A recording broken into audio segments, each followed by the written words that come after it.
وادی النمل کا واقعہ ہے، چونٹیوں کا میدان تھا اور اس میدان سے سلیمان کا لشکر گزر رہا تھا، سلیمان کی سربراہی میں گزر رہا تھا، سلیمان اپنے گھوڑے پہ سوار تھے، لشکر پیچھے تھا، اور ایک مرتبہ چونٹے نے چونٹیوں سے کہا، قالت نملتن، چونٹا بولا، یا ایھا النمل ادخلوا فی مساکنکم، چونٹیوں گھس جاؤ، اپنے اپنے سوراخوں میں گھس جاؤ، اپنے اپنے بیلوں میں گھس جاؤ۔ بھئی کیوں گھس جاؤ؟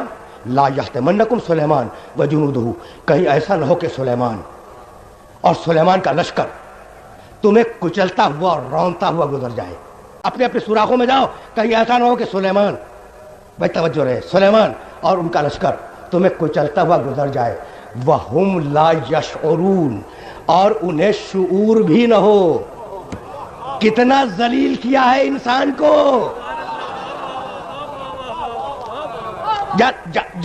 جانور کی زبان سے، چونٹے کی زبان سے انسان کو ذلیل کروا دیا۔ فَتَبَسَّمَ ضَاحِكًا، ہوا نے چونٹے کی آواز سلیمان کے کان تک پہنچائی۔ سلیمان پہلے مسکرائے پھر ہنس پڑے۔ بھائی اس میں ہنسنے کی کیا بات تھی؟ اب اپنے بھرے ہوئے مجمع سے ایک سوال کرنا چاہ رہا ہوں۔ بھائی چونٹے نے اتنا ہی تو کہا تھا نا کہ کہیں ایسا نہ ہو کہ بے شعوری میں سلیمان اور ان کا لشکر تمہیں کچلتا ہوا گزر جائے۔ وَهُمْ لَا يَشْعُرُونَ، اور انہیں شعور بھی نہ ہو۔ اس میں مسکرانے کی کیا بات ہے؟ اس میں ہنسنے کی کیا بات ہے؟ تو سلیمان کے مسکرانے نے بتلا دیا، سلیمان کے مسکرانے نے بتلا دیا کہ جو نبی پر بے شعوری کا الزام لگائے وہ جانور ہی ہوگا، انسان نہیں ہو سکتا۔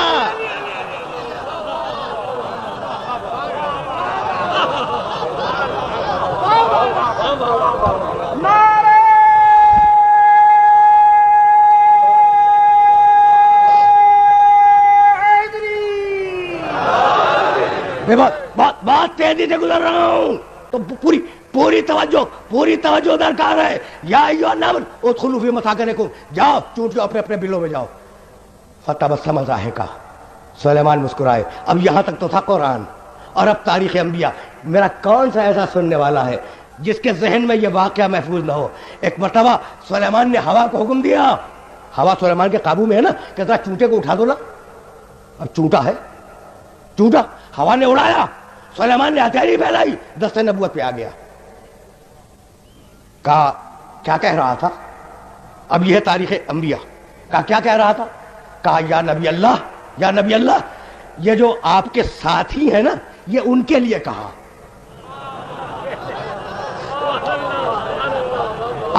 آپ سے بات متعلق نہیں ہے، یہ جو آپ کے ساتھی لشکری ہیں ان کے متعلق کہا۔ سلیمان جلال کے عالم میں کہنے لگے، بھئی کتنا سمجھدار تھا چونٹا، اسی منزل کے لیے تو زحمت دی تھی۔ سلیمان جلال کے عالم میں کہنے لگے کہ تو اپنے آپ کو سمجھتا کیا ہے؟ تو افضل یا میں افضل؟ نبی ہوں، تو افضل یا میں افضل؟ کہنے لگا یا نبی اللہ اس وقت تو میں افضل ہوں۔ کہا دلیل؟ کہا دست نبوت کے اوپر ہوں۔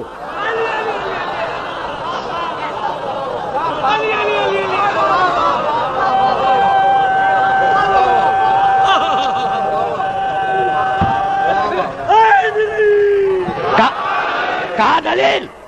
کہا دلیل کیا ہے؟ کہا یا نبی اللہ دلیل بڑی سیدھی ہے، آپ کے پاؤں زمین پر ہیں، میرے پاؤں نبی کی ہتھیلی پر ہیں، تو میں کیا دست نبوت پر ہے، میں کیا کہوں اندھے مورخوں کو کہ دست نبوت پر بیٹھا ہوا چونٹا نظر آ گیا، دوش محمد پر کھڑا ہوا علی نظر نہیں آیا۔